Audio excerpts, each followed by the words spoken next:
എന്നെ ഒരു ചായ കുടിക്കാൻ സമ്മതിക്കില്ല, മൊബൈൽ എടുക്കാൻ സമ്മതിക്കില്ല, എന്തെങ്കിലും ഒരു ജോലി ചെയ്യാൻ എന്നെ സമ്മതിക്കില്ല. കണ്ടോ കണ്ടോ, അതാ കുറിഞ്ഞ് അവിടെ നിൽക്കുന്ന സമയത്ത് കുഞ്ഞ് ചെന്നിട്ട് പാല് കുടിക്കാൻ നോക്കുന്നത് കണ്ടോ. എന്തൊരു വികൃതിയാണെന്നറിയോ കുഞ്ഞു.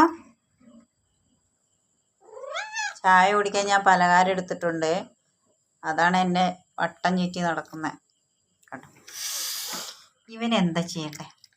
ഒരടി കൊടുക്കട്ടെ, ഒരടി കൊടുക്കട്ടെ, ഒരടി കൊടുക്കട്ടെ.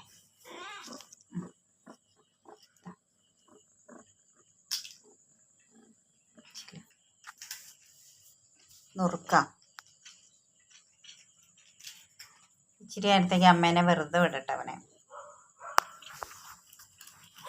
കുഞ്ഞു ഇനി വിളിച്ചാൽ മിണ്ടേല,